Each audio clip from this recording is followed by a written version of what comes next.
France Maghreb 2. Le grand forum en édition spéciale Algérie au lendemain de la démission du président Bouteflika. Après 20 ans au pouvoir, nous tenterons d'analyser cette révolution inédite dans le monde. Une large place vous sera donnée, messieurs, dames, au 01 40 33 9000 pour que vous puissiez nous donner votre retour, votre ressenti et votre espoir aussi, parce qu'il en faut pour une Algérie de demain. Pour en parler avec nous, avec vous, Faiza Ben Mohamed, Gamal Abina et notre invité Khaled Simohan avec nous sur France Maghreb 2, journaliste, pour tenter là aussi d'analyser cette situation. Nos amis chroniqueurs du LGF interviendront chacune et chacun à leur manière dans cette édition spéciale qui vous conduit jusque 18h. Tahia Jazer. En édition spéciale jusque 18h au lendemain de l'annonce de la démission de Abdelaziz Bouteflika, qui d'ailleurs a été confirmé puisque le Conseil constitutionnel algérien a déclaré la vacance du président aujourd'hui, il y a quelques minutes maintenant. Dans cette édition spéciale, vous allez pouvoir évidemment nous appeler comme d'habitude pour participer à cette émission en nous appelant 01 40 33 9000. Nous sommes en ligne avec Faiza Ben Mohamed. Bonjour Faiza. Bonjour Christophe, bonjour à tous les auditeurs auditrices et bonjour Gamal, je crois qu'il est là aujourd'hui. Gamal n'est pas encore arrivé, mais nous sommes avec notre invité qui nous fait l'honneur d'être là. Il est comme toi journaliste d'ailleurs. Khaled Simohan, bonjour. Bonjour Bienvenue. Faiza, et bonjour à tous. Bienvenue mon cher Khaled. On va te présenter brièvement. Tu as une belle carrière de journaliste, tu as travaillé à France Culture, puis également au journal Le Monde. Et tu es passé par la Syrie, d'ailleurs ça te fera l'occasion de revenir pour un petit débat. Tu as connu justement le début de cette révolution syrienne puisque tu y étais sur place. Voilà, alors aujourd'hui on va évidemment pas parler de la Syrie, on va parler de l'Algérie avec ce qui s'est passé donc hier.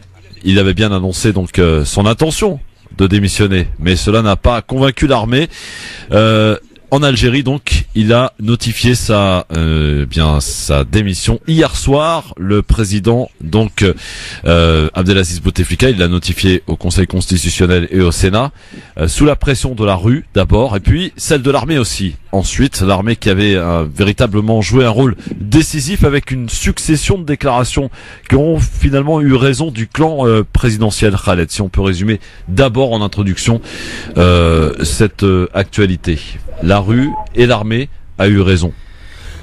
L'armée et la rue ont eu raison, ou plutôt l'armée s'aligne. A eu raison du clan Bouteflika. A eu raison attention. du clan Bouteflika. En fait, pour tout vous dire, moi j'ai beaucoup de mal à me retrouver dans les arcanes du pouvoir, dans les entrailles du pouvoir.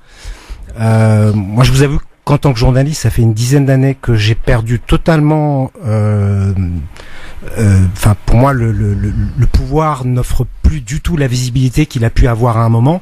J'ai l'impression qu'on est retourné, si vous voulez, depuis un certain nombre d'années, à la période qui a précédé la fin des années 80 et la fin de la période qu'on a appelée, la période qui a précédé ce qu'on appelle la parenthèse démocratique, qui s'est ouverte après les émeutes de 88, où on parlait de cabinet noir. C'est-à-dire qu'on avait effectivement un président, on avait des institutions, un parlement, un président du Parlement, un conseil de la nation, etc. Mais la majeure partie des Algériens étaient convaincus qu'il y avait ce qu'on appelait un cabinet noir. Ce cabinet noir, il s'est donné, il est apparu au grand jour au moment où il a annulé les élections de 92. Oui. Et à ce moment-là, au moment où il a pris le pouvoir, il est sorti de l'ombre et on a pu compter toutes les têtes qui formait l'oligarchie militaire qui dirige ce pays. Si vous voulez, voilà, quand on parle des relations qu'il y a entre Gaïd Salah et Bouteflika et qu'on dit que Gaïd Salah a démis Bouteflika, moi, la première question que je me pose, c'est on sait d'un point de vue strictement factuel que Gaïd Salah a été nommé par Bouteflika, mais moi ce que je crois savoir aussi, c'est que c'est l'armée qui a appointé, qui a nommé Bouteflika. Alors dans ce jeu-là, moi je vous avoue que je m'y retrouve pas, je ne sais pas qui nomme qui et qui a le pouvoir vraiment effectif de démettre démettre son opposant ou de démettre tel et tel chef de clan. Je sais pas si c'est clair ou oui, bien sûr. Alors pour tenter de démêler ce nœud, Faiza, t'as peut-être une explication là-dessus sur ce que nous dit Khaled. C'est vrai, on sait plus finalement qui destitue qui, puisque Bouteflika, et juste titre, Khaled le rappelait, a été nommé par l'armée en 99 quand il est arrivé au pouvoir. Et aujourd'hui, c'est cette même armée qui a, alors on va dire pas destitué parce qu'il a démissionné. C'est important de le dire. Il s'agit bien d'une démission. Faiza, ton avis sur ce qui se passe? Écoute, il s'agit d'une démission effectivement, mais elle intervient quand même juste quelques instants après un communiqué du chef d'état-major des armées qui réclame sa destitution immédiate. Donc, est-ce qu'il a démissionné ou est-ce qu'il a été démissionné? Tout réside dans une question sémantique, je pense. Mais après, c'est quelque chose qui est courant sur la question politique algérienne. C'est pas la première fois qu'un président algérien est forcé de s'en aller par une intervention entre guillemets de l'armée, même si c'est pas là pour le cas c'est pas une vraie intervention militaire, mais ça reste une intervention politique. Maintenant, sincèrement, l'Algérie se trouve toujours dans un nœud, qu'on soit clair. C'est pas parce que Bouteflika et son clan sont aujourd'hui mis hors d'état de contrôler le pays que pour autant la situation est réglée. Aujourd'hui, voilà, le Conseil constitutionnel se réunit pour déclarer la vacance du poste de président algérien. Personne ne peut présumer de ce qui va se passer après, de qui pour être légitime, qui pour être élu, quelle élection il va y avoir. C'est vraiment, pour l'instant, le nœud n'est pas démêlé.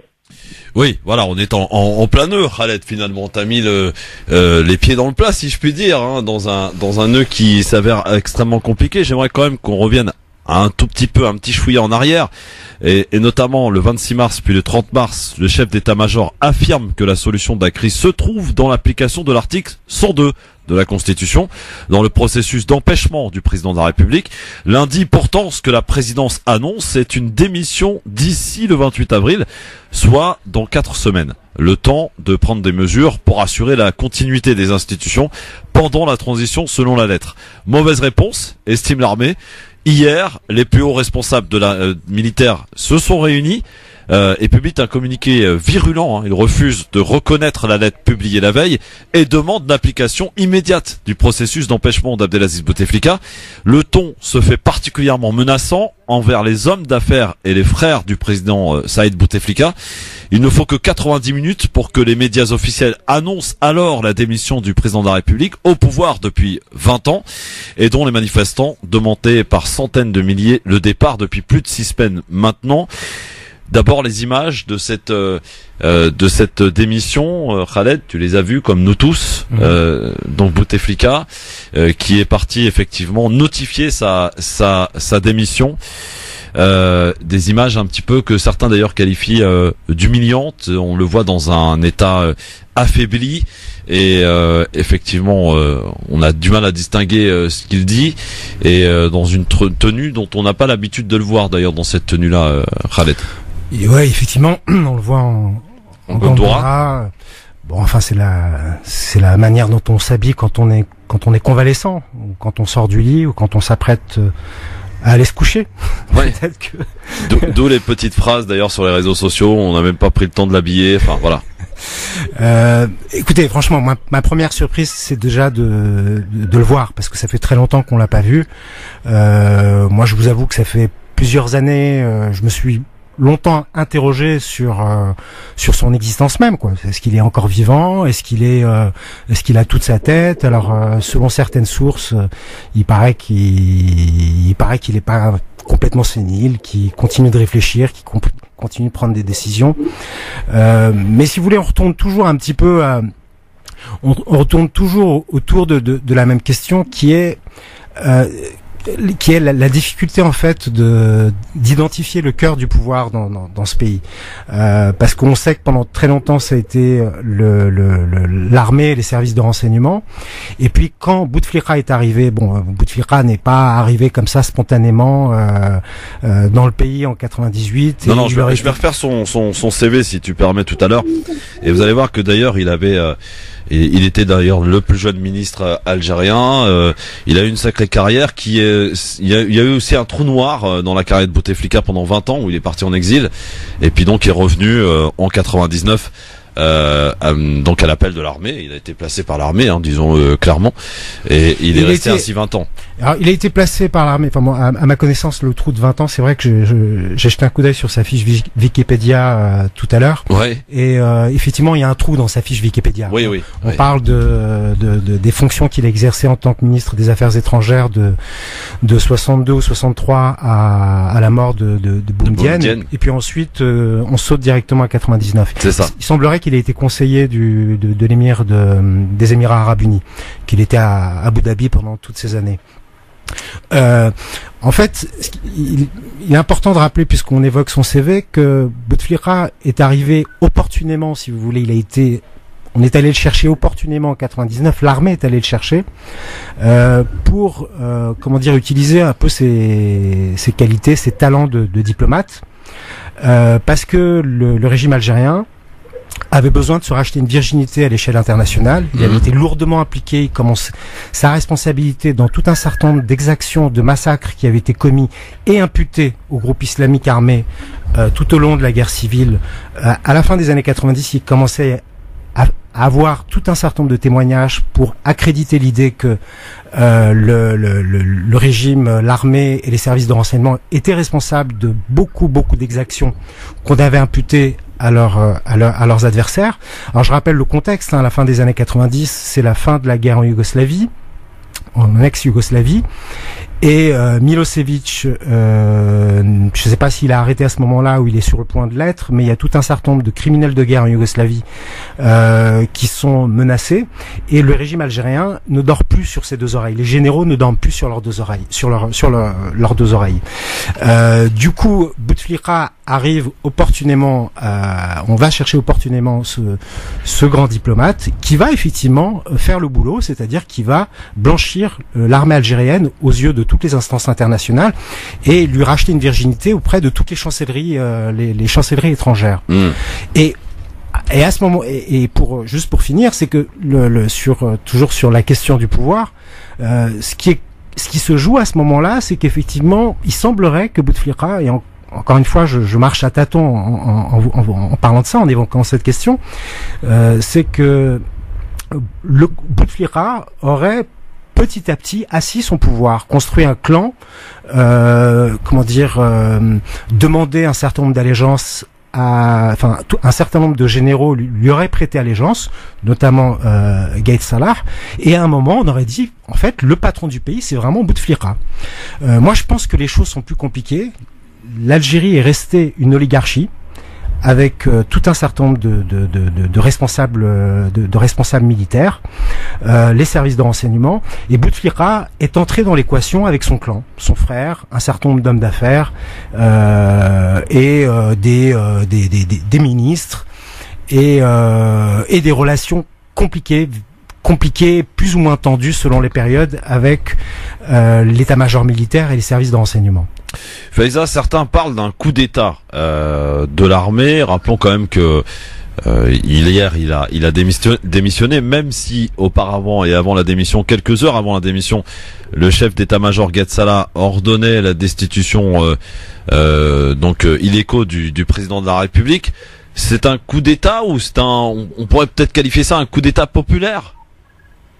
Non, franchement, il faut pas utiliser des mots comme ça. Il y a pas eu de coup d'État. Là, le peuple est sorti dans la rue à réclamer la fin du système. L'armée s'est rangée derrière le peuple pour des raisons qui sont pas forcément les mêmes.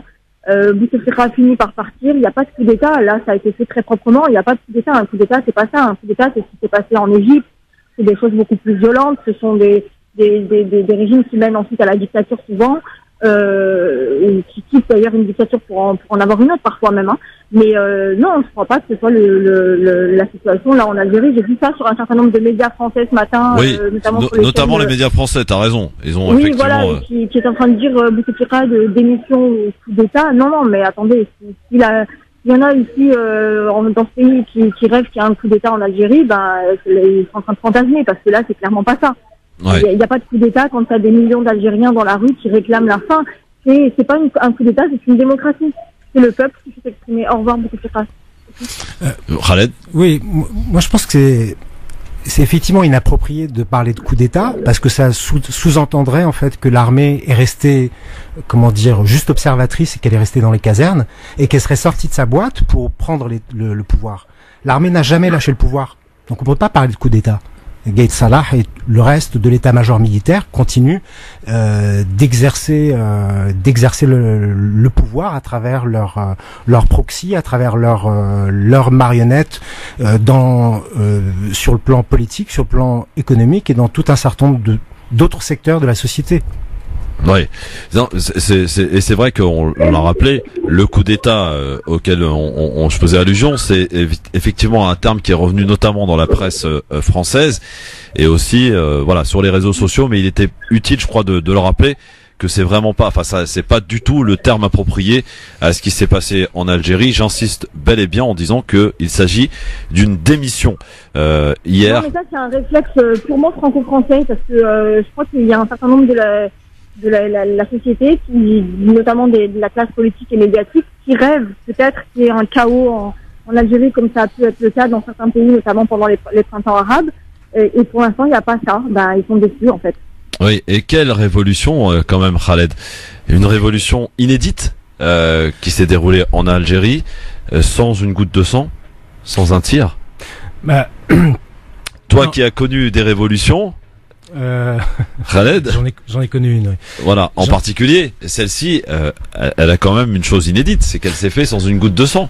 Bon, alors, faut pas vendre la peau de l'ours avant de l'avoir buté. Bien sûr. Mais jusqu'à maintenant, oui, c'est ce qui se passe, c'est le fruit d'une alchimie étonnante, incompréhensible, parce que c'est juste, pour moi, c'est incompréhensible que ça soit passé là et pas au moment du 4e mandat ou au moment du 3e mandat. Ce qui est tombé, moi j'étais très ému de découvrir ces images dès le mois de février. J'étais très ému de voir ces images parce que contrairement à ce que j'ai pu entendre, c'est pas le mur de la peur qui est tombé. Le mur de la peur, ça fait très longtemps qu'il s'est effondré en Algérie. Ce qui s'est effondré à ce moment-là, c'est vraiment le mur de la résignation, de la tristesse. Faut savoir que l'Algérie, je sais pas si ma consoeur Faiza est d'accord avec moi, mais l'Algérie était profondément dépressive au cours de ces 20 dernières années. En tout cas, c'est ce que j'ai pu observer en y travaillant tout au long des années 2000. Et ce sentiment de dépression collective, c'est quelque chose qui s'est accru de manière exponentielle jusqu'à cette explosion populaire à laquelle on assiste aujourd'hui.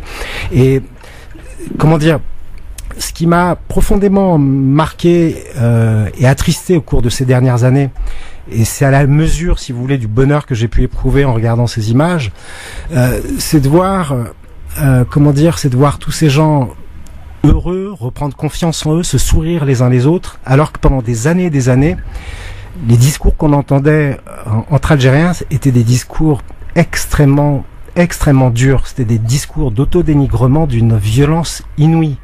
C'est-à-dire ce qu'on pouvait entendre, ce que les Algériens pouvaient dire des autres Algériens ou dire d'eux-mêmes, mais ça n'arrivait pas à la cheville des pires propos racistes qu'on pouvait entendre ici en France sur les Algériens.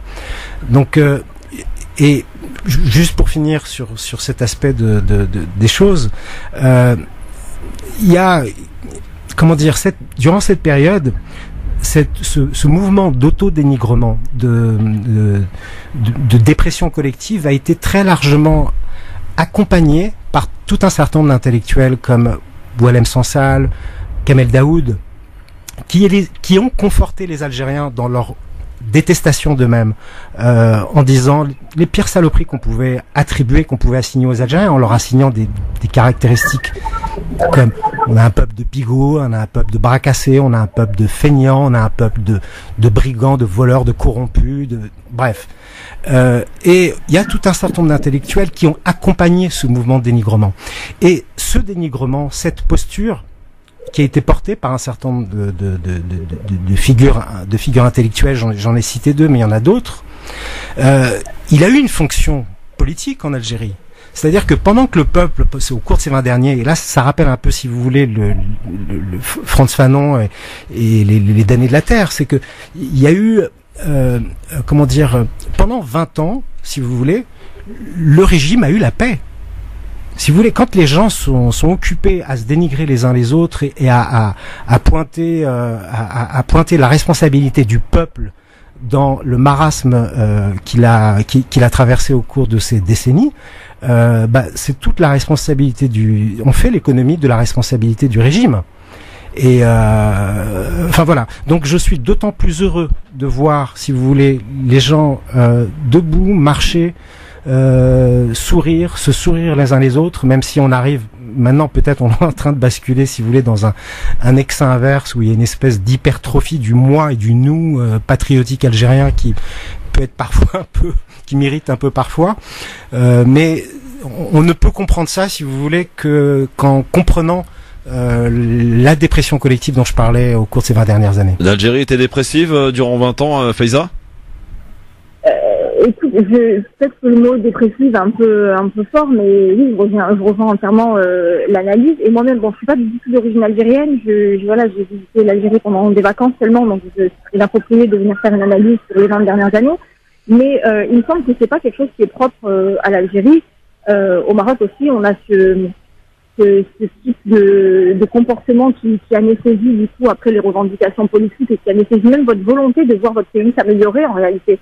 Il y a encore quelques semaines, j'aurais pas imaginé que le peuple algérien allait descendre dans la rue, donner une leçon de démocratie au monde entier et mener sa révolution comme une fête, parce qu'ils l'ont vraiment menée comme une fête.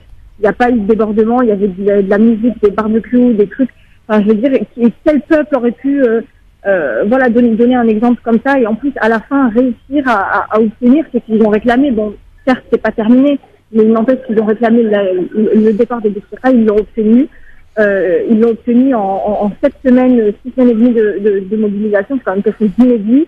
Après, on connaît les contextes maghrébins, c'est très compliqué, même quand on parle de démocratie, même quand on parle de liberté d'expression, même quand on parle de liberté politique, c'est très compliqué de la vérifier dans les faits. On sait, notamment, on l'a vu au Maroc avec les manifestations depuis 2016 avec le Hirak marocain dans le Rif. C'est très compliqué de se faire entendre. Il y a un certain nombre de militants politiques, de militants pour la dignité qui sont mis en prison.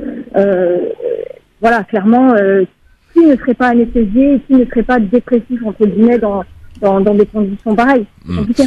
Alors, Faiza, juste avant de te saluer, parce que voilà, tu vas nous quitter là exceptionnellement aujourd'hui, mais juste rappeler que quand même hier, France Maghreb 2 a été sur le coup, puisqu'on a été un des premiers médias à annoncer la démission du président Bouteflika hier soir. C'est à saluer, voilà. Donc bravo l'équipe de la rédac, bravo la rédac. Il faut être hyper réactif dans ces moments-là, d'autant que, la France Maghreb, on reste quand même spécialisé sur l'information, ici en France, mais surtout faire un lien. Il y a une très grande diaspora algérienne ici en France. C'est très important qu'on puisse être capable de les informer en temps réel et pas qu'ils attendent d'aller regarder sur les chaînes algériennes si on comprend pas forcément la langue. Exact. En tout cas, voilà, bravo à la rédac. Merci beaucoup, Faiza, en tout cas, et à très vite. À bientôt. Voilà, Faiza Ben Mohamed qui était avec nous. Khaled, tu seras rejoint dans quelques minutes par Kamal Abina. Je vais refaire un petit peu le portrait, le CV de ce président qui n'est plus donc président de l'Algérie, qui a été président pendant 20 ans. Effectivement, comme tu le rappelais justement, à juste titre, il y a un trou noir dans sa carrière, un trou noir de 20 ans, voilà justement. Et justement après, qu'est-ce qui se passe maintenant? Est-ce qu'on suit la Constitution, à savoir est-ce que c'est Ben Salah qui va être chargé d'organiser la transition donc pour la suite, donc l'organisation de nouvelles élections? Eh bien, visiblement Ben Salah, c'est pas un personnage qui est apprécié, en tout cas au niveau des Algériens. On va voir comment se passer, et surtout la réponse attendue, ça sera vendredi dans les rues d'Alger et de toute l'Algérie entière. Comment va être accueillies ces informations qui quand même sont importantes, historiques aujourd'hui? Eh bien, réponse vendredi, mais on commence à spéculer, à en parler avec vous au 01 40 33 9000. Vous êtes les bienvenus dans cette édition spéciale consacrée évidemment à l'Algérie jusqu'à 18h sur France Maghreb 2 avec Khaled Simohan, qui est également journaliste pour le CJL, Comité Justice et Liberté pour tous. Mon cher Khaled, faites du bon boulot au CJL, hein. C'est voilà, à saluer. Belles enquêtes, notamment sur la mairie de Colombes et sur la mairie du 20e arrondissement. Donc n'hésitez pas, d'ailleurs, j'en profite pour inviter les auditrices et auditeurs à aller faire un petit tour sur le site du CJL et sur les comptes Facebook et Twitter. Dans un instant, on est de retour très vite avec vos appels 01 40 33 9000. LGF, le grand forum en édition spéciale consacré à l'Algérie au lendemain de cette démission du président Bouteflika, ex-président Bouteflika, puisque le Conseil constitutionnel, je le rappelle, a notifié la vacance du pouvoir, la vacance du président, donc cet après-midi. Pour en parler avec nous aujourd'hui, Khaled Simhand, journaliste sur France Maghreb 2, avec nous aujourd'hui. Dans quelques instants, Gamal Abina qui sera avec nous, et vous, auditrices, auditeurs, au 01 40 33 9000 pour intervenir, nous donner un peu votre ressenti, votre point de vue, votre analyse au lendemain de cette démission. On a plein de questions à se poser ensemble, notamment, ok, le président a démissionné. Est-ce que pour autant, la demande du peuple, qui a grandi au fur et à mesure des manifestations, qui est le départ de tout le système, est-ce que la démission du président Bouteflika signale ou signifie le départ de tout un système? C'est une autre question que l'on va se poser dans un instant. Pour l'heure, Khaled, pardon, je te propose d'accueillir un auditeur qui est avec nous, qui nous appelle de Montreuil. Il s'appelle Kamel. Bonjour Kamel. Oui, bonsoir Christophe. Bonjour Kamel, bienvenue à toi. Bonsoir Khaled. Bonsoir Kamel. Alors Kamel, comment sens-tu les choses? Comment vois-tu les choses? Voilà, déjà le peuple il s'y attendait pas au départ de notre président Bouteflika, car avec tout ce qui s'est passé, on lui doit le respect déjà. Dans un premier temps, faut pas oublier qu'il a exercé une autre fonction d'État. Qu'on l'aime ou qu'on l'aime pas, ça restera écrit dans l'histoire. Ouais. Et puis je voulais dire que Edwin Plenel, il avait fait un exercice, un très beau livre sur la présidence Sarkozy. Il avait écrit Finissons-en sur la présidence Sarkozy, donc ça s'adapte parfaitement avec ce qui s'est passé pendant l'époque Bouteflika. Donc ça serait bien de faire un trait d'union entre ces deux histoires. Et puis là, il est parti, mais on n'a pas d'opposition. Merci Kamel, merci beaucoup. Effectivement, l'opposition elle est complètement absente. Khaled, on l'a vu d'ailleurs, parce que aucun parti d'opposition n'a fait appel à la manifestation du 22 février, hein, je le rappelle quand même. Il y a eu une tentative de quelques partis politiques pour le 24 qui avait rassemblé très peu de monde, mais la première manifestation, aucun parti d'opposition n'avait fait appel à cette manifestation du peuple qui est sorti par millions, hein, dans les rues d'Algérie. Oui, ça c'est une particularité commune sans doute à toutes les révolutions. L'opposition a été bâillonnée. Alors, je vais dire juste pour terminer ma phrase, c'est une particularité commune à toutes les révolutions ou les tentatives de révolution qu'il y a eu dans les pays arabes, c'est que les partis d'opposition ont toujours été à la ramasse. Et c'est ce qui a fait d'ailleurs toute la force de ces mouvements populaires, notamment de celui qui est en Algérie, c'est que c'est un mouvement qui est juste totalement ininfiltrable. On peut pas acheter des millions de personnes. On peut inféoder un parti, on peut l'acheter, on peut le clientéliser, mais on peut certainement pas, recourir à ce genre de stratégie avec des manifestations aussi massives et aussi spontanées. Alors 01 40 33 9000 évidemment pour nous appeler, bien sûr, avec tout de suite un appel de Monji qui nous appelle de Marseille. Bonjour Monji. Bonjour Christophe, bonjour Khaled, bonjour Paysage, je crois qu'il est avec vous aussi par téléphone, me semble-t-il. En fait, moi je suis pas d'accord pour dire qu'il n'y a pas d'opposition. Effectivement, il n'y a pas d'opposition, il y a une opposition, c'est la position connue, c'est celle qui est on appelle le terme généralement créé à la sortie du quiz du pouvoir. Ça, exactement, n'existe pas. C'est une opposition que le pouvoir a créée pour valider à chaque fois les élections légitimes. Voilà. Après, il y a d'autres oppositions. Il y a un moment d'opposition.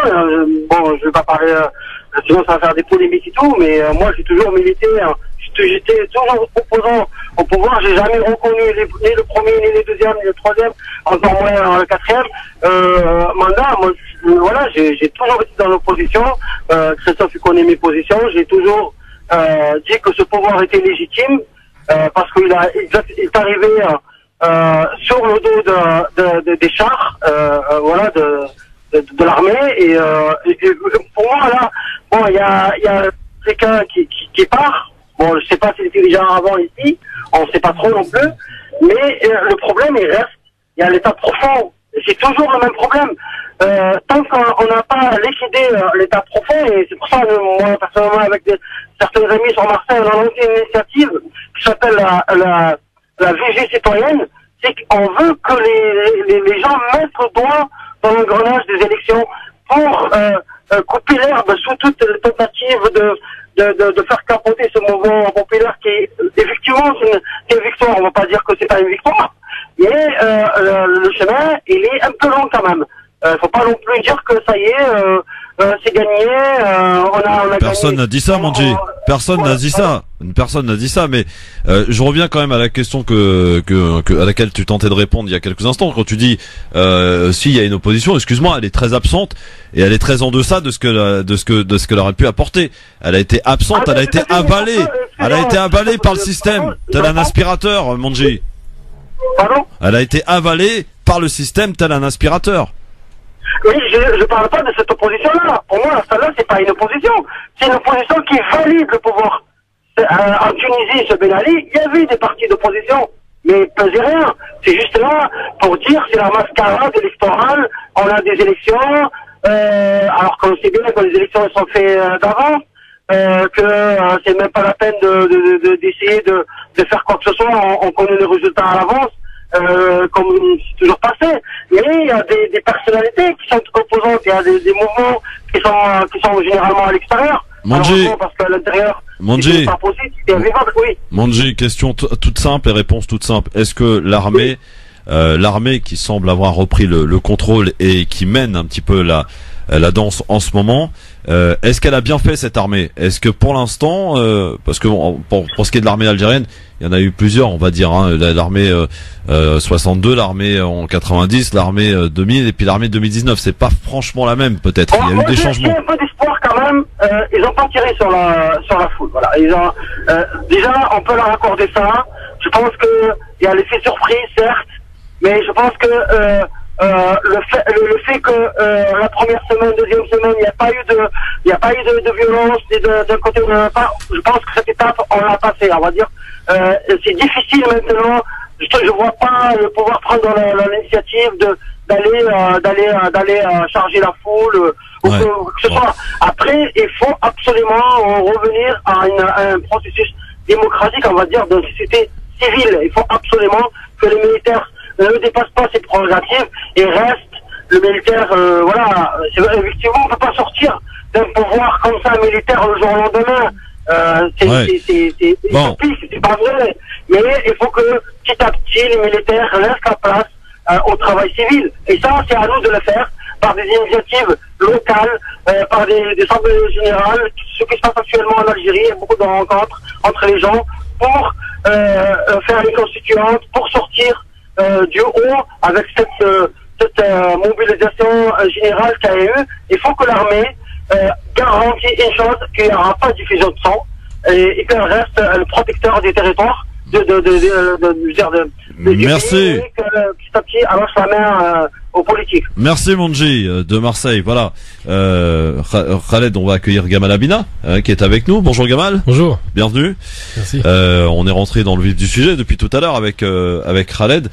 Mon cher Khaled, qu'est-ce que tu peux dire sur ce que vient de nous dire Mandji là? Juste un petit mot. Il y a une effervescence politique en Algérie qui a contribué à forger une espèce d'intelligence collective. C'est-à-dire que dès le début de ce mouvement, la difficulté majeure pour se débarrasser de ce régime, c'est que contrairement, et je reviens de manière peut-être un peu obsessionnelle à la même question qui est la centralité du pouvoir en Algérie, c'est que dans toutes les dictatures pyramidales, il suffit de décapiter la tête pour que le corps s'effondre. Et c'est ce qui s'est passé avec la Tunisie de Ben Ali. C'est ce qui aurait pu se passer avec la Syrie de Bachar al-Assad si les Russes n'étaient pas entrés en jeu. Or, dans le cas d'une oligarchie, c'est très compliqué. On a affaire à un régime qui est d'une intelligence diabolique, qui mute en permanence, qui est capable de se régénérer, de s'ajuster. Je vous donne un petit exemple. En 2011, on s'est beaucoup interrogé sur la raison pour laquelle l'Algérie n'avait pas n'avait pas marché dans le sillage des printemps arabes. Moi j'étais à Damas, comme vous le disiez tout à l'heure, et il y a une amie libanaise qui m'a raconté une anecdote que j'ai trouvée extrêmement révélatrice, si vous voulez, de la manière dont le régime algérien a géré la situation. Il l'a géré avec beaucoup d'intelligence. La première chose qu'il a fait en janvier 2011, c'est d'augmenter la solde des policiers. Il y a eu une manifestation en janvier 2011 au cours de laquelle, à la fin de laquelle, on a dénombré 800 blessés, dont 600 flics. Donc vous vous rendez compte de ce qui s'est passé, c'est-à-dire qu'en fait on a augmenté la solde des policiers pour les transformer en punching ball. Donc tous les gens qui étaient fâchés, qui étaient frustrés, sont descendus dans la rue pour casser du flic. Pas une seule balle n'a été tirée. Ils avaient eu l'intelligence de comprendre qu'en tirant une balle, en tuant quelqu'un, c'est janaza, c'est enterrement. Enterrement, c'est 10 000 personnes. L'enterrement se transforme en manifestation. Il va falloir tirer de nouveau. Et là, on rentre dans un engrenage qui est celui qui a connu la Syrie. Okay ? Donc, ils ne l'ont pas fait. Aucune balle n'a été tirée, ni en 2011, ni cette fois-ci. Mais en 2011, ils ont eu, disons qu'on était dans un autre contexte, le peuple était dans une autre disposition qui n'est pas celle-ci. Et juste pour finir sur ce que j'ai commencé à expliquer, c'est-à-dire que moi, ma crainte, si vous voulez, dès le début, c'était que le régime a tout un certain nombre de cartes à sortir de son chapeau. La première qu'il aurait pu faire, c'était effectivement de répondre aux revendications des manifestants, qui était l'annulation de la candidature de Bouteflika. Mais si ça ne suffisait pas, ils auraient pu limoger le gouvernement, révoquer tous les parlementaires. Ils auraient pu, si vous voulez, se débarrasser de toute cette démocratie Potemkine, de toute cette démocratie de façade, parce que le Parlement, tout le monde, les Algériens savent qu'il ne sert absolument à rien, c'est une chambre d'enregistrement. Ouais. Toutes ces institutions sont vides. Mais ils auraient pu, de là où ils sont, c'est-à-dire de leur caserne, donner tous les éléments qui pourrait permettre de penser qu'il y a vraiment un renouvellement, un changement de système. Et là où le peuple algérien, là où les Algériens m'ont scotché, c'est que justement cette effervescence politique qui est là 24 heures sur 24. On ne parle pas de politique uniquement pendant les manifestations. On en parle avant, on en parle sur le chemin, on en parle sur le chemin du retour, on en parle à la maison, on en parle au boulot, on en parle dans les cafés, on en parle tout le temps. De telle sorte qu'il y a même des enfants de 10, 11 ans et des vidéos qui tournent comme ça, qui s'expriment dans un arabe classique absolument parfait et qui vous parlent de constitution, de destitution, d'article 102, d'article 107. Il y a une maturité politique qui est en train de se mettre en place, qui a été tellement vite que là aujourd'hui, je pense que l'armée est acculée. Parce que là maintenant, il ne s'agit plus de pointer pour les manifestants tous les apparats de cette démocratie potemkine, mais là, ce qu'on est en train de cibler, le mot qui revient, c'est le système. Et là, le système, là, on touche à quelque chose qui est difficile à définir, à déterminer. C'est très difficile de déterminer quelles sont les têtes ou quelles sont, les strates qui fonctionnent. Les strates de pouvoir et la manière dont fonctionne le pouvoir. Mais on a compris que ce ne sont pas ceux qu'on nous désigne comme étant au pouvoir qui l'ont réellement entre les mains. Et ça me rend évidemment très optimiste. Moi, je suis très très heureux de ce qui se passe en ce moment. Alors, Gamal, est-ce que finalement ce clan Bouteflika n'a pas pris la mesure de ce qui se passait le 22 février et a pas su répondre de manière efficace et j'allais dire rapide à cette demande, donc l'annulation du 5e mandat, et puis les manifestations se sont suivies, se sont amplifiées, et les réponses sont arrivées trop tard. Il y a une chose que vient de dire Khaled qui est très juste, on se connaît très bien d'ailleurs, sur la question de la gestion de la crise. Effectivement, les Algériens ont pris une bonne mesure du 5 octobre 88 où ils avaient massacré la foule avec l'armée. C'est pas la police qui a géré les manifestations, c'est l'armée. Donc il y a eu beaucoup de morts, 500 morts à l'époque. Et ils ont compris qu'il fallait créer un système nouveau qui est une police anti-émeute, très bien équipée, très organisée et qui permet de pouvoir gérer ça. Et là où ils se sont trompés, c'est que en gérant ce conflit de basse intensité que l'Algérie a toujours connu pendant des années, c'est pas d'hier. À chaque sortie de match de foot, il y a des émeutes, enfin c'est pas. Mais il y avait jamais un mouvement unitaire comme ça, massif. Ouais. Et donc ils géraient très bien les problèmes de problèmes d'émeutes à la sortie des stades ou alors des bagarres de quartier, je ne sais. On a vu aussi avec le Mzab, il y a eu aussi une gestion du conflit qui a été très bien fait par l'armée en substance. Et là aujourd'hui, ce qu'on se rend compte, c'est qu'ils ont 2 coups de retard, alors qu'ils étaient toujours 2 coups d'avance. C'est-à-dire qu'ils ont cru qu'ils pouvaient à nouveau manœuvrer politiquement en endormant les gens et leur disant bon, on fait tomber 2-3 têtes, on réinvente un système avec d'autres figures qui étaient moins connues, et ils pensaient qu'ils allaient garder une pérennité. Mais effectivement, le magique aujourd'hui, c'est le système. Quand on voit qu'Ali Haddad est en prison aujourd'hui, semble-t-il, hein, d'après ce qui a été dit. Lui, c'est un maillon du système qui est le système économique algérien de l'import-import. Ensuite, il y a le système militaire algérien qui est très prégnant. Il y a un système politique d'espèce de plaisanterie comme ça, de polichinelle, où effectivement le Parlement algérien n'est qu'une caisse de résonance qui entérine les décisions du gouvernement, qui est un gouvernement aux ordres d'on ne sait qui, parce qu'il y a plusieurs strates. Et tout ça, ça a été compris par les Algériens parce que depuis des années on leur a fait le chantage de la Syrie, de la Libye, d'une sorte de déliquescence de l'État. Après nous le déluge. Aujourd'hui ça ne fonctionne plus. Yahya l'a fait mars. Très directement. Ouais, très directement. Et il a reculé après d'ailleurs. Oui. Juste un mot. Il faut savoir aussi que pendant des années, on a, à partir de ce qui s'est passé en Algérie dans les années 90, tous les pays arabes ont exercé exactement le même chantage en disant regardez ce qui s'est passé en Algérie. Ouais, c'est effectivement. 01 40 33 9000. Vous avez aussi votre mot à dire plus que jamais dans cette émission sur France Maghreb 2, le grand forum 16h-18h avec Fatah qui est avec nous. Il nous appelle de Provins. Fatah, bonsoir Fatah. Oui, bonsoir, salam alaikum à tous. Bonsoir. En tout cas, c'est très intéressant là, les invités Gamal, Khaled et vous êtes vraiment c'est très intéressant ce que vous dites. Merci. J'ai bien envie de vous inviter à dîner tous ensemble. Ah bah écoute, avec plaisir. Continuer l'émission tranquillement tête à tête, les gars. Avec grand plaisir. En tout cas, c'est très agréable et ça fait du bien. Vraiment, ça fait du bien, monsieur, et je vous en remercie et continuez. Merci à vous. Ouais. Alors, on vous écoute.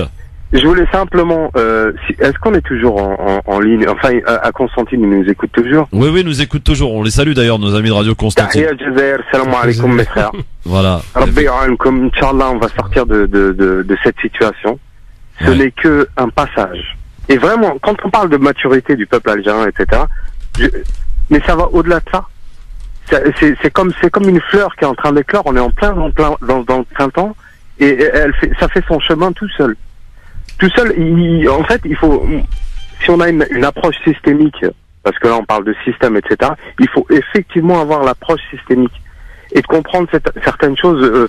Si on sort du problème, on peut avoir une vision globale. Ça peut parler pour certains, ça peut faire rire à d'autres, ce que je vais dire, mais on pourra avoir une vision globale de notre problématique. Et l'avantage, il y a quelque chose qui va au-delà de tout, c'est qu'aujourd'hui, le pouvoir, enfin le pouvoir obscur, on l'appelle comme on veut, ces gens qui ont le pouvoir en Algérie, ils sont face à quelque chose qui les dépasse totalement, c'est qu'ils sont face à un peuple lettré aujourd'hui. C'est vrai. Non, mais c'est vrai. Oui, non, mais c'est.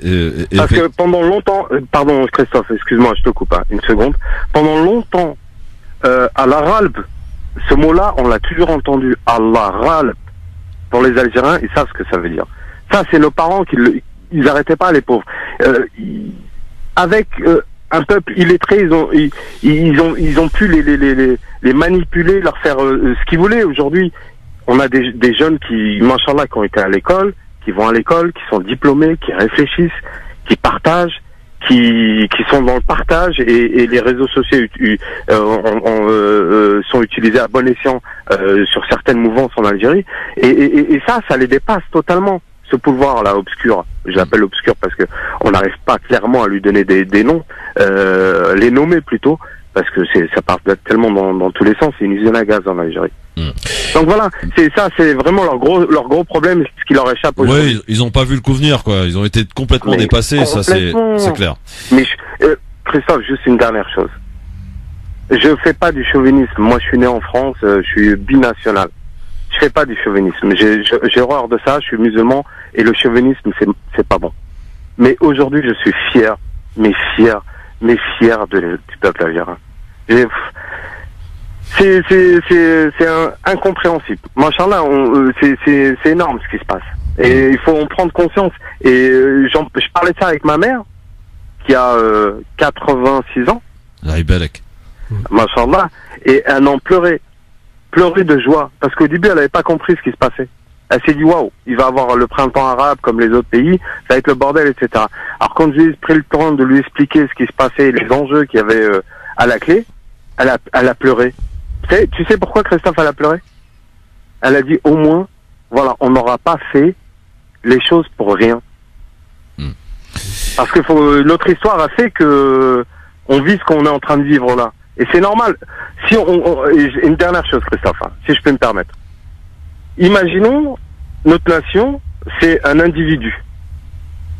Aujourd'hui, on est en pleine crise d'adolescence. Voilà. Merci Fatah. Merci Fatah. Merci beaucoup.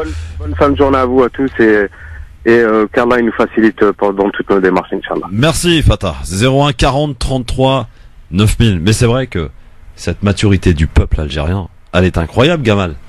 Ah oui, il est impressionnant. Elle est incroyable. Mais il met le doigt sur quelque chose, Fatah, c'est qu'il y a à la fois une éducation populaire qui a été faite enfin par les écoles, et qui est pas de mauvaise facture, contrairement à ce qui est dit souvent à l'étranger. Et surtout, il y a une chose qui est incroyable, c'est de se dire que même les Harak, ceux qui veulent fuir l'Algérie, on dit, ils ont enfin compris que c'était chez eux et qu'il fallait qu'ils la préservent. Et la conscientisation s'est faite à la fois par une éducation scolaire, mais pas seulement.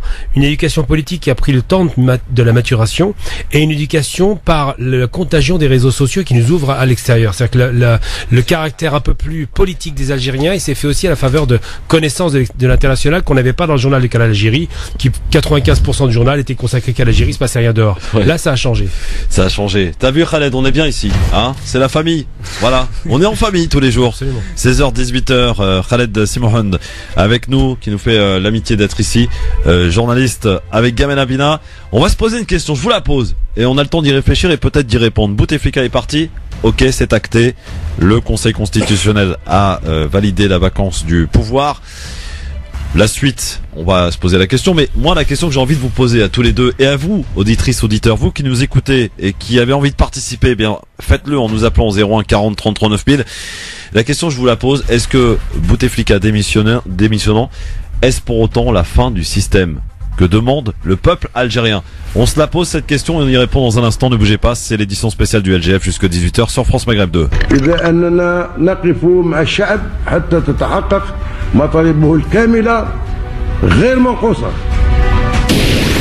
LGF en édition spéciale, messieurs dames, bienvenue sur France Maghreb 2. Vous allez pouvoir prendre la parole, on va vous la donner comme d'ailleurs on le fait régulièrement dans cette émission, avec sur le plateau Gamal Abina et Khaled Simohan qui est avec nous aujourd'hui. Avant de répondre à la question que j'ai posée il y a quelques instants, quant à savoir si le système est parti avec la démission de Bouteflika, nous accueillons notre ami le docteur qui est avec nous, qui nous appelle depuis l'étranger. Bonsoir docteur. Oui, bonsoir mes amis, bonsoir à vos auditeurs, monsieur Christophe, je vous appelle donc de Bruxelles. Voilà, donc avant tout, pour l'Algérie, c'est dans le cœur.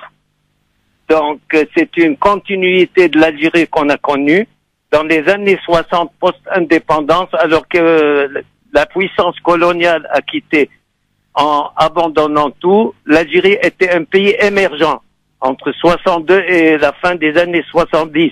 C'est tout le monde, ça peut témoigner. Et si tout le monde est éduqué et bien dans les études, c'est grâce à la post-indépendance. Tout ce que j'ai à dire, sans me mêler, vive l'Algérie, son peuple, et ainsi de suite. Il faut personne qui s'en mêle, ni les puissances occidentales, ni les puissances, encore ce qu'on peut appeler, si ça existe, arabes, encore moins les autres. Voilà. Donc j'interpelle, si vous permettez, monsieur Christophe, un de vos collaborateurs, je pense, c'est monsieur Khaled, qui a comparé. Alors pourtant, on a dit, il fallait pas, même les Algériens sur place ne comparent pas la Syrie à l'Algérie. Malheureusement, il vient de commettre, je l'interpelle, une bêtise. La comparaison n'est pas raison. En 2011, dont il parle, je peux juste dire, et j'espère qu'il va me répondre, que comme quoi il y avait à Damas, il était là-bas. Et puis ça commençait. Non, en 2011, il y avait déjà, à partir de la Jordanie, la CIA, et des mercenaires qui sont venus, et ils le savent tout le monde, on en a discuté et même c'est garanti, des puissances anglaises et de Qataris et des mercenaires du monde entier pour attaquer la Syrie avec l'aval de la sécurité syrienne qui a été vendue.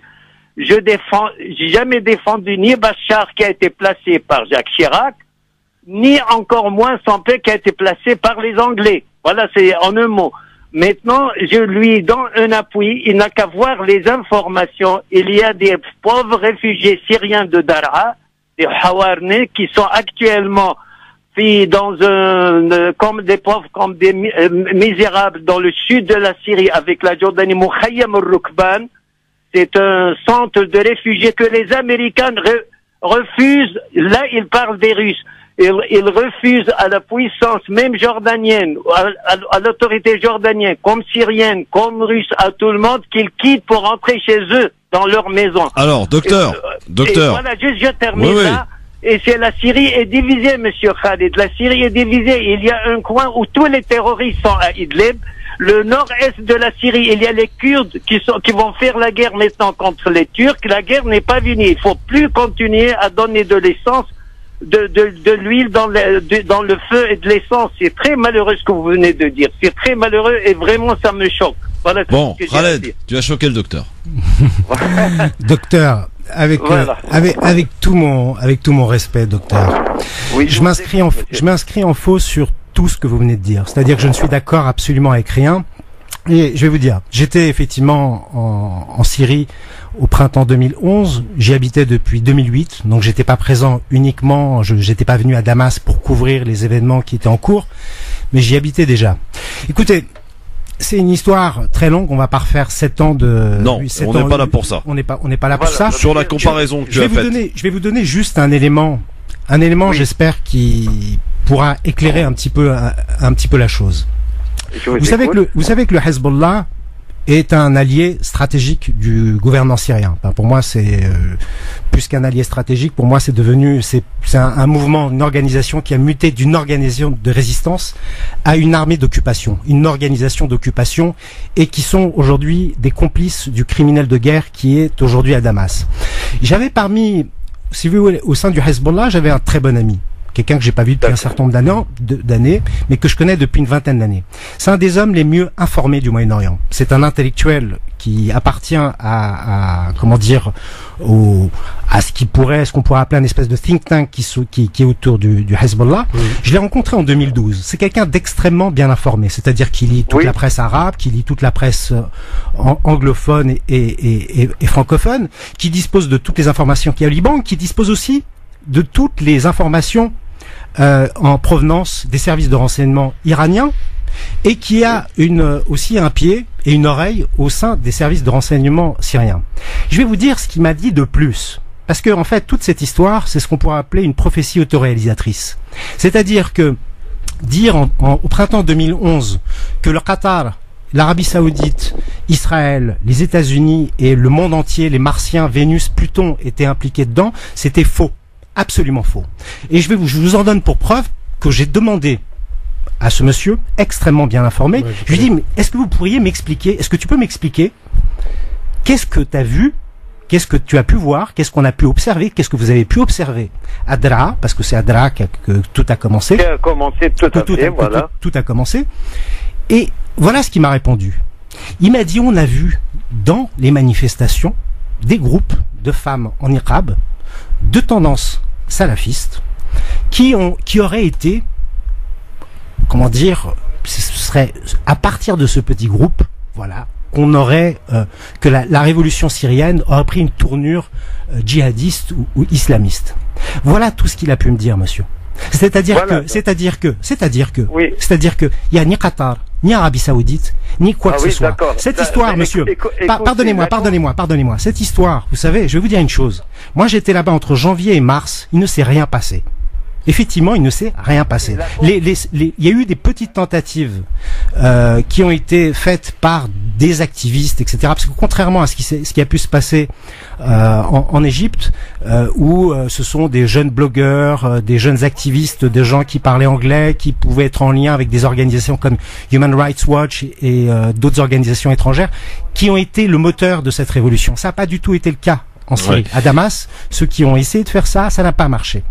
Oui, tout a commencé, monsieur, avec l'arrestation de ces enfants, leur torture, leur détention et leur torture. Ensuite, quand les gens sont allés récupérer, quand sont allés demander la libération de leurs enfants, ils ont été humiliés. C'est là qu'ont commencé les premières manifestations.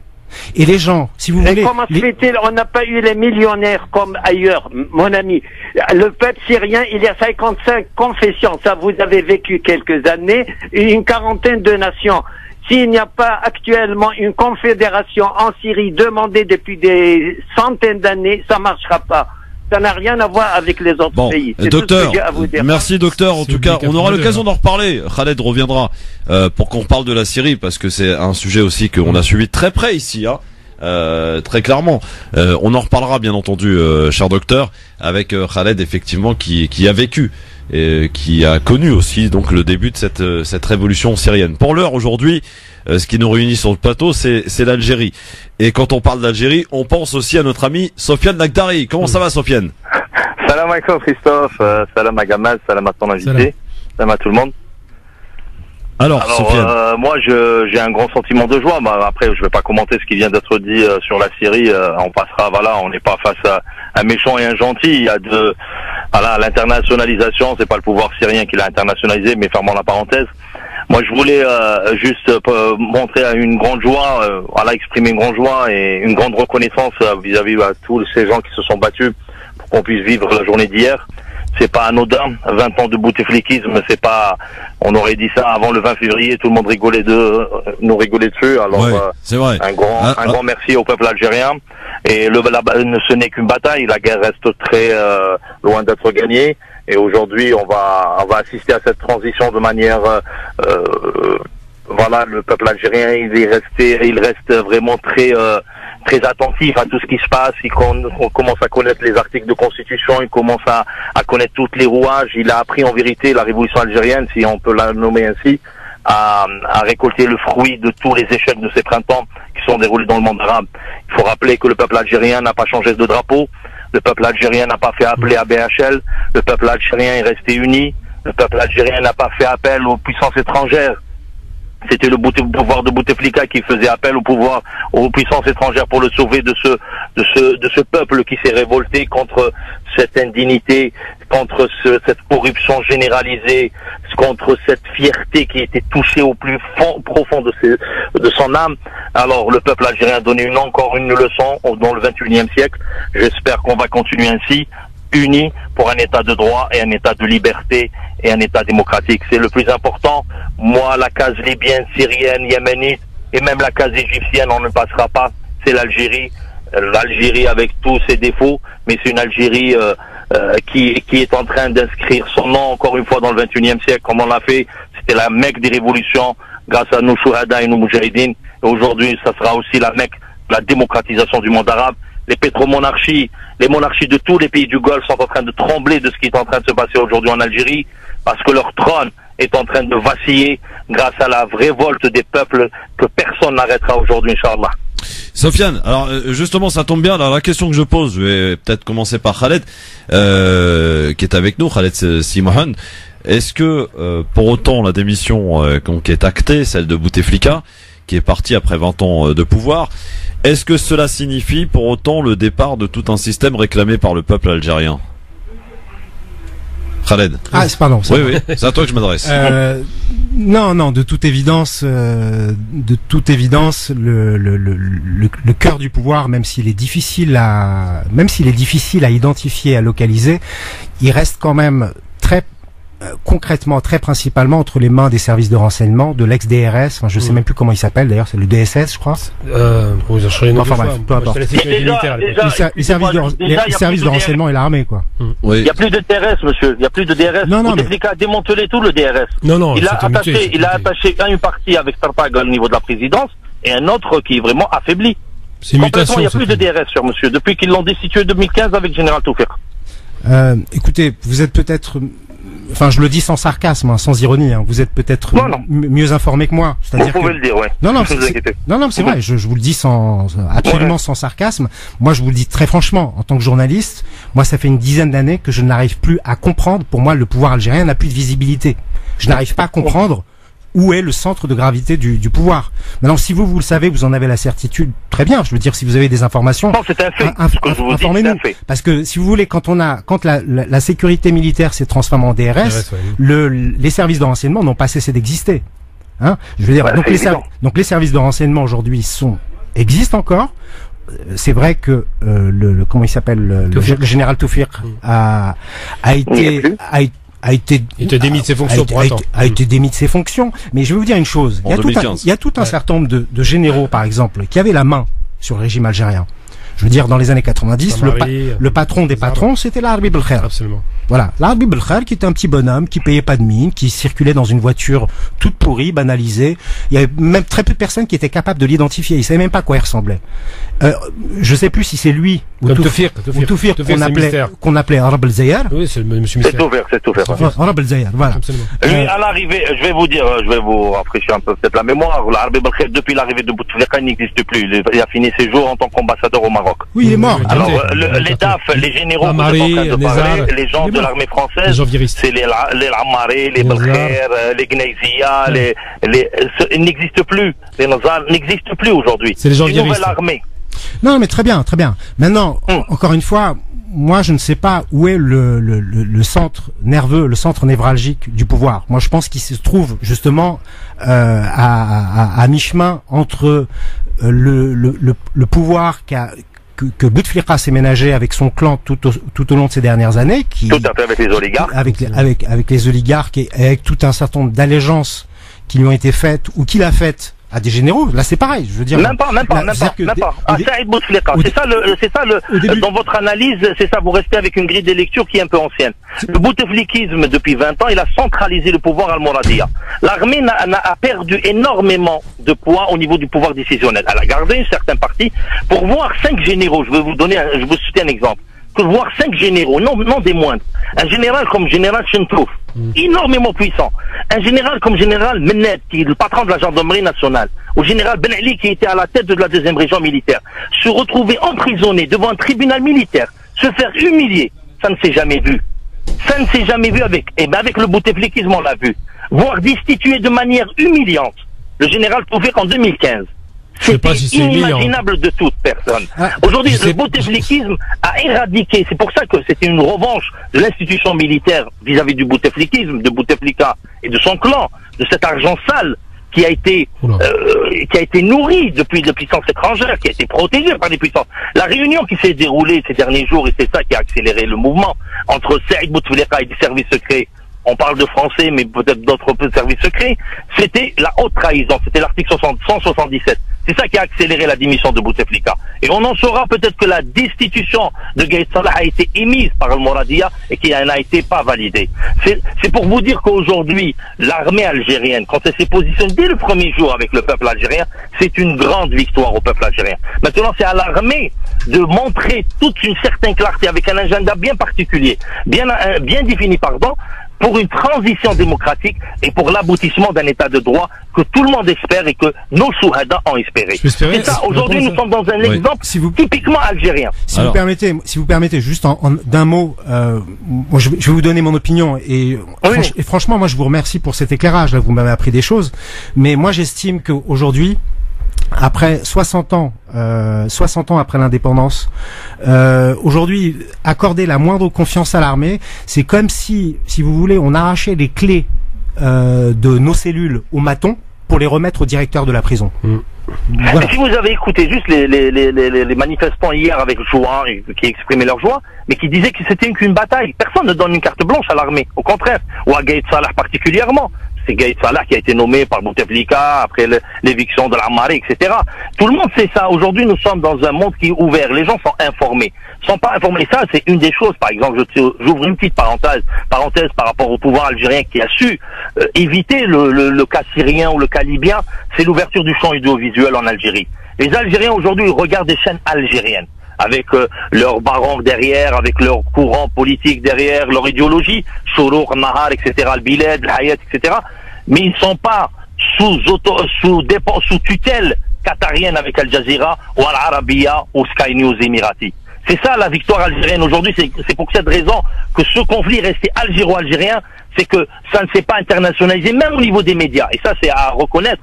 Cette ouverture du champ audiovisuel a évité énormément, parce qu'on a une chaîne algérienne nationale d'une médiocrité absolue, où on fait des reportages de pingouins en pleine révolution, où on fait des reportages d'abeilles. Alors, pour cette raison que on a pu éviter, et avec la maturité du peuple algérien qui a appris des erreurs de ses frères dans le Moyen-Orient ou bien en Égypte, etc. Alors, je pense que moi je suis très optimiste comme Khaled pour l'avenir, parce que le peuple a cette maturité et l'armée a très très bien compris. C'est pour cette raison qu'elle s'est rangée immédiatement et elle n'a pas pu négocier avec le clan présidentiel qui voulait mettre le feu. Gamal. Oui, moi j'ai pas aimé le terme que vous avez utilisé en disant que ils ont été humiliés. Je suis désolé, mais Tawfiq Lamari et toute la collection de généraux, c'est les gens virus qui ont massacré quand même pendant 10 ans l'Algérie. Non, je parle de la manière dont ils sont mais la manière me convenait. Oui, eux, ça me convient complètement. Ils ont humilié le peuple, ils méritaient d'être humiliés. Ensuite, deuxième chose, l'ossature de l'Algérie, clairement, elle est militaire. Faut pas se raconter l'histoire. Le FLN est une force armée qui a structuré l'Algérie. Et évidemment que le peuple a pris une maturité extraordinaire et que l'ouverture du champ audiovisuel a beaucoup concouru à calmer les choses. On a bénéficié aussi de 7 ans de recul par rapport aux révolutions arabes. Donc toutes ces choses-là permettent de pouvoir avoir un autre rapport. Il y a aussi un rapport de force entre différents clans.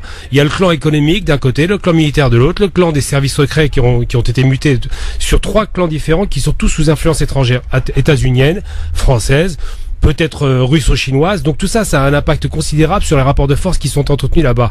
Et surtout, ce qu'il faut pas perdre de vue, c'est que si l'armée algérienne avait voulu réprimer la manifestation, c'était très facile à faire. Ils auraient arrêté dès le départ. Donc c'est qu'il y a vraiment une intention de la part de l'armée qui a dit nous tirons. Voilà. Donc il y a un rapport de force qui s'exerce. Mais Gamal, est-ce que t'as pas compris ce que disait Sofiane? Il t'a pas dit que c'était bien ou mal qu'ils aient été humiliés, mais il y a eu humiliation quand même par rapport à Tawfiq, par exemple. Vous apprenez vos destitutions par journal général que vous avez dit que c'était Rabat Zahir, il se reçoit la lettre de destitution par un journal, par Al-Watan. Il l'a appris, c'est lui qui l'a dit, qu'il a appris par le journal, c'est humiliant pour ce monsieur. Là-dessus, je suis d'accord avec vous. J'ai mon jugement personnel sur ce monsieur, et même dans ces derniers 48 heures de la chute de Bouteflika et la démission de Bouteflika, il a joué un rôle. Ça vous a pas échappé qu'il était l'intermédiaire entre Saïd Bouteflika et Yameen Zarwal. Et Zarwal a écrit dans un article à Khabar comme quoi qu'il a été proposé, et c'est ça qui a accéléré les événements. Et même encore une fois, Zarwal a montré Zarwal, il a porté le coup de grâce non constitutionnel qui dirigeait l'Algérie depuis un bon bout de temps. Ouais, Zarwal a apporté le coup de grâce hier. C'est un des rares que je respecte, Zarwal, pour tout dire. Ouais. Merci mon Sofiane. Merci beaucoup Sofiane. Merci encore. Merci beaucoup. 01 40 33 9000. Ah bah oui, non mais mon cher Khaled, ici voilà, on a des avis tranchants, hein. Tu l'as compris. Non mais et inspiré, ouais. Et inspiré, et inspirant aussi. Tiens, à l'image de notre auditeur qui nous appelle, je crois que c'est Samir, hein, c'est ça Samir? Tout à fait, c'est Samir, oui. Samir, il nous appelle d'où Samir? Je l'appelle du 16e. Du 16e arrondissement de Paris, très bien. Alors on vous écoute Samir. Bonjour tout le monde. Bonjour Christophe, parmi les meilleurs journalistes de France, Oui, moi je dois vous dire à Christophe, la fin du système, oui, non. Mais on ne veut pas que la fin de l'armée. Imaginez-vous, s'il y aura la fin, il y aura comme vous savez qu'il y aura des barbus là qui vont venir prendre le pouvoir en Algérie. Il faut faire attention. Ouais, alors cette question elle est très intéressante. Est-ce qu'il faut craindre justement les islamistes dans cette reconstruction de cette Algérie qui est en train de se faire? Visiblement non, parce qu'ils n'ont pas vraiment eu d'écho durant ces manifestations, bien au contraire. J'ai même vu d'ailleurs des scènes Gamal à République, par exemple à Paris, où c'était marqué non au salafisme mais non aux militaires. Donc il y a un rejet total là pour ce coup-là. les islamistes n'ont vraiment pas, en tout cas pour le moment, aucun rôle à jouer. Hein. Non, ils ont aucun rôle, ils sont totalement discrédités, ils ont montré leur incapacité à obtenir le pouvoir par la force ou même par les élections. Pour la faction islamiste frères musulmanes, il s'appelait je me rappelle plus quand il s'appelait. Ils ont muté, ça a été Hamas. Oui, Hamas, après ils ont changé un nouveau nom. C'est pareil, ils ont composé avec le pouvoir, donc eux pareil, ils ont été discrédités. Donc non, les courants islamistes. C'est rassurant les gars? Aucune chance, il y a aucune chance. C'est rassurant Khaled? Franchement, Christophe, ce qui est rassurant déjà, c'est que là je regarde l'heure, il est 17h45, ça fait 1h45 qu'on a commencé cette émission et c'est la première fois qu'on l'évoque. Donc moi je te félicite déjà.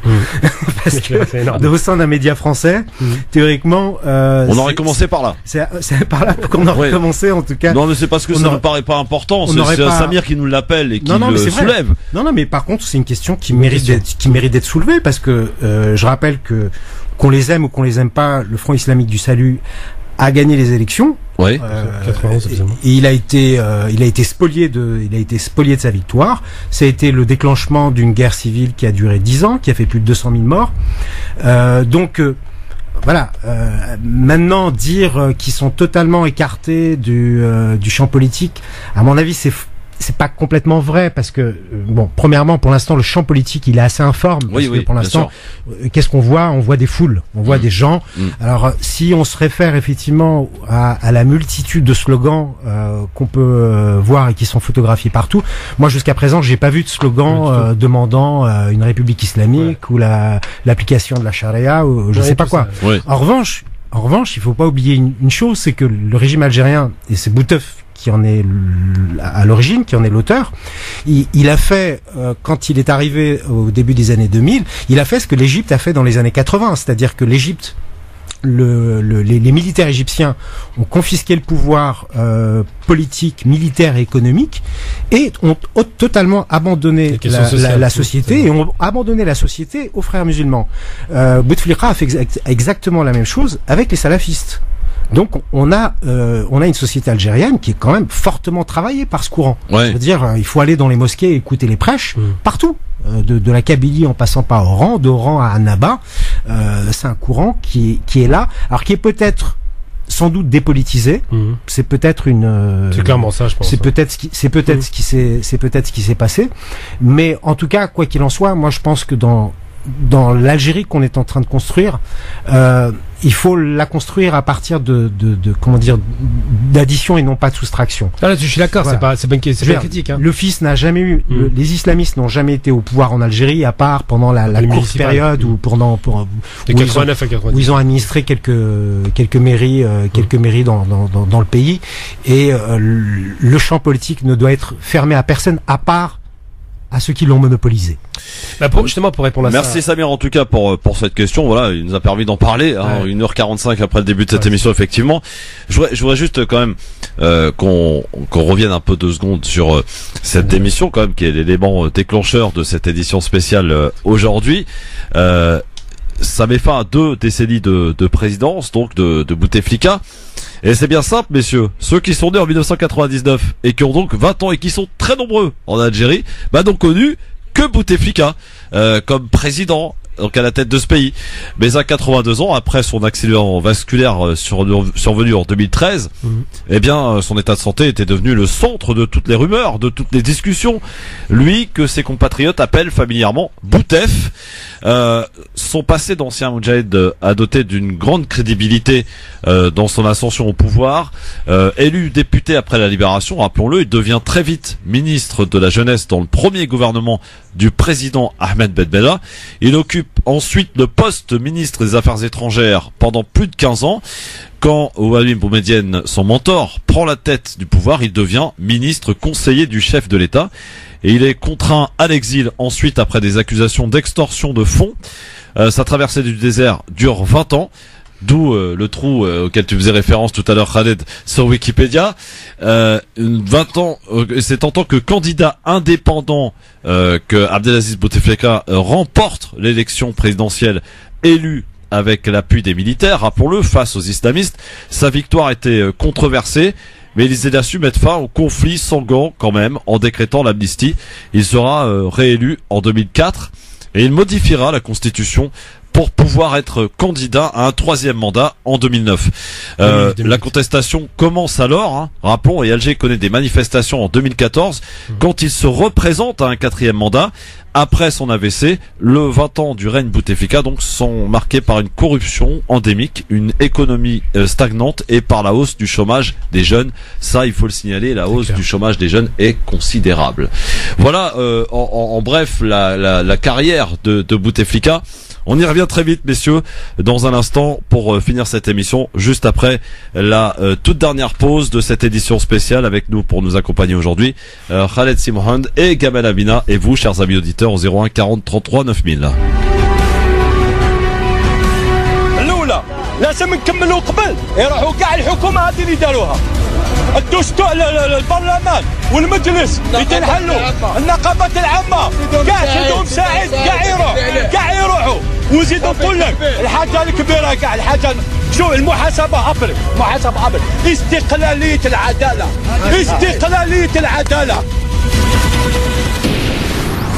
France Maghreb 2, France Maghreb 2. Le grand forum sur France Maghreb 2 avec Gamal Abina, avec Khaled Simouhand qui est avec nous sur France Maghreb 2 pour cette édition spéciale Algérie. Alors maintenant c'est la suite qui nous intéresse et de ce qui va se passer au lendemain de cette démission qui a été actée donc par le Conseil constitutionnel aujourd'hui. Désormais, selon la Constitution, c'est le président du Conseil de la Nation, c'est l'équivalent du Sénat en Algérie, Abdelkader Ben Salah, qui doit donc assurer l'intérim, un intérim de 90 jours à la tête de l'État, mais pas certain que cela puisse convaincre la rue. Les nombres d'Algériens, un certain nombre d'Algériens continuent d'appeler un changement, un départ du système. Ils ne veulent pas voir le prolongement du précédent. En tout cas, une fois l'annonce de la démission faite, des scènes de liesse ont gagné la capitale hier soir. Messieurs, comment fait-on maintenant pour la suite? Parce qu'on parle effectivement de constitution, mais cette même constitution, on sait même plus très bien d'ailleurs si elle existe, tellement elle a été violée à plusieurs reprises. Et ce depuis quelques années maintenant. Est-ce qu'il faut suivre la constitution? Est-ce qu'il faut suivre l'article 102? Est-ce que c'est Ben Salah qui doit prendre la suite des choses pour organiser, Khaled? Écoutez, en fait... En fait, là, j'avoue que pour une question comme ça, j'avais presque envie de te dire au début de l'émission, j'espère que tu vas pas me poser de questions sur le... Ah bah si, mais c'est important. De questions prospectives ou de questions sur le futur, parce que je peux pas, comment dire, jouer à Madame Soleil. Parce que là, en l'occurrence, on a affaire, si tu veux... Non mais sans choix, Madame Soleil, est-ce qu'on applique la Constitution? L'article 102 est clair. Alors, l'article 100... Enfin... Oui, en effet, il est clair. Mais bon, là, on a affaire à une constitution, si tu veux, qui a jamais été votée, qui a jamais été vraiment très clairement fait l'objet, si tu veux, d'un consensus populaire et, et qui serait l'émanation d'une souveraineté populaire. Par ailleurs, elle a été violée je ne sais combien de fois. Donc, si tu veux, moi je suis toujours un petit peu perplexe quand j'entends des gens, comment dire, invoquer le droit en Algérie, qu'il s'agisse du droit constitutionnel ou du droit pénal ou du droit du travail, etc. Dans la mesure où effectivement on n'est pas dans un état de droit. Moi je pense que là il va falloir tout réinventer.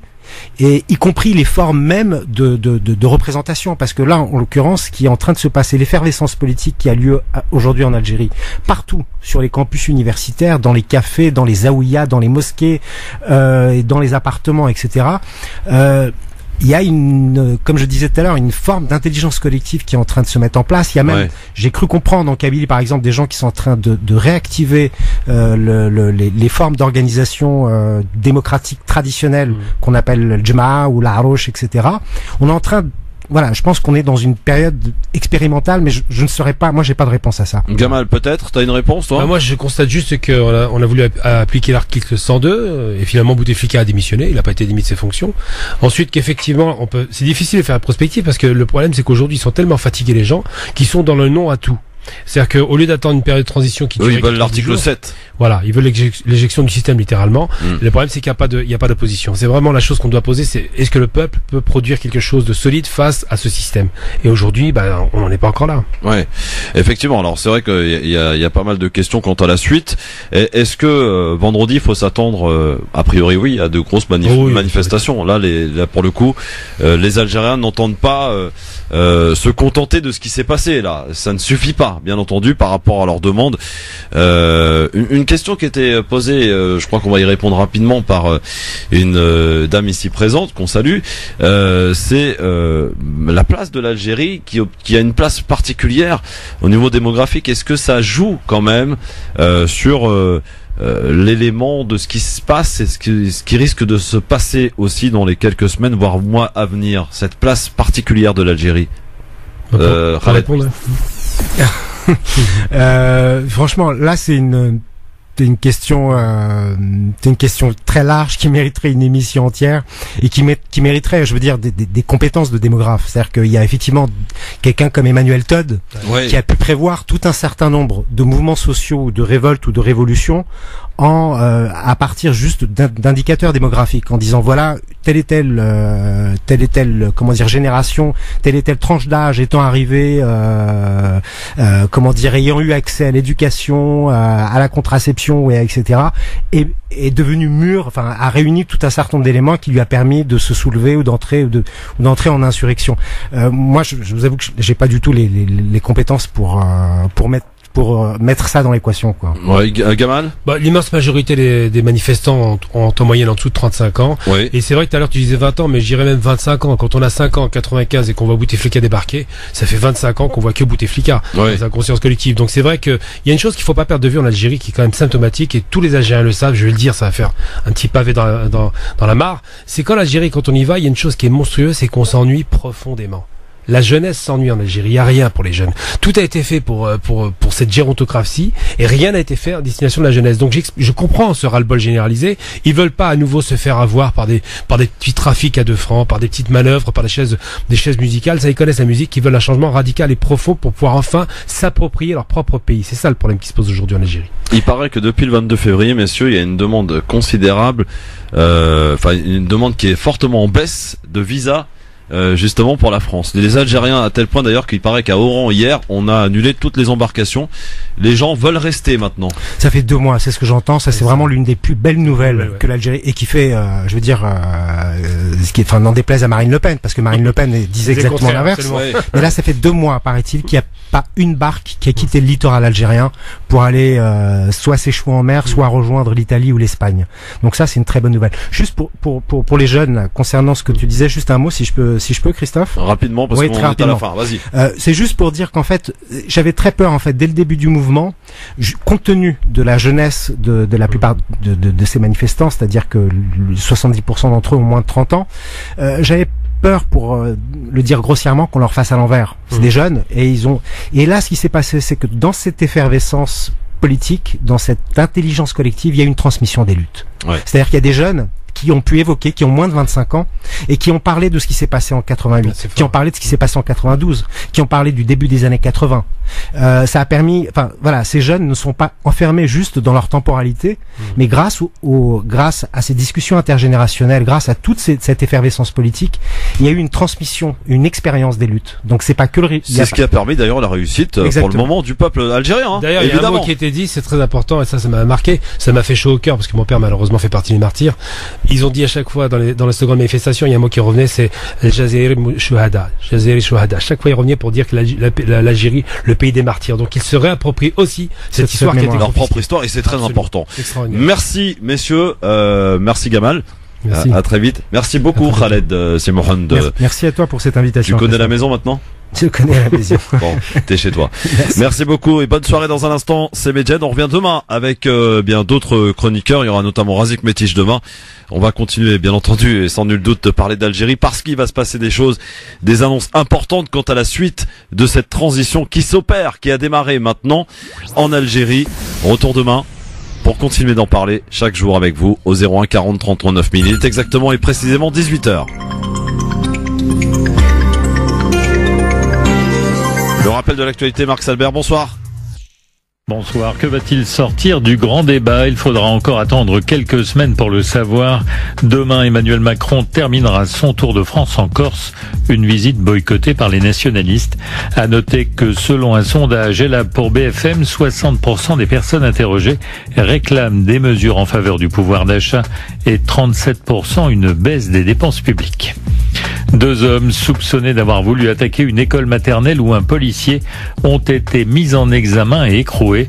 L'un d'entre eux était connu de la DGSI qui le présente comme un admirateur de Mohamed Merah. Il essayait apparemment de se procurer une arme quand le parquet a décidé de l'interpeller. Le Brexit avec une rencontre en ce moment entre Theresa May et Jeremy Corbyn. La première ministre et le leader des travaillistes tentent de se mettre d'accord pour éviter un Brexit sans accord. Theresa May qui doit faire face à une nouvelle démission dans son gouvernement. Le secrétaire d'État au Brexit explique qu'il refuse de soutenir le nouveau report évoqué par la première ministre. Renault annonce avoir découvert des pratiques contestables et dissimulées de la part de Carlos Ghosn et avoir porté à la connaissance de la justice des versements au profit de l'un des distributeurs de la marque au Moyen-Orient. Arrose sur les trottinettes à Paris. Elles seront désormais interdites de circulation sur les trottoirs sous peine d'une amende de 135 €. Par ailleurs, les opérateurs devront payer une redevance de 50 à 65 € par an et par trottinette. En échange, la mairie s'engage à créer 2500 places de stationnement d'ici la fin de l'année. Enfin, Londres célèbre Marie Quant, la créatrice de la mini-jupe. Une exposition lui est consacrée jusqu'en février 2020 au musée VEA. L'occasion de se souvenir que dans les années 60, ces créations étaient qualifiées d'immorales et de dégoûtantes par les tenants d'un certain classicisme vestimentaire. Bonne fin de journée à tous. France Maghreb 2, service, info, musique, divertissement. France Maghreb 2. France Maghreb 2.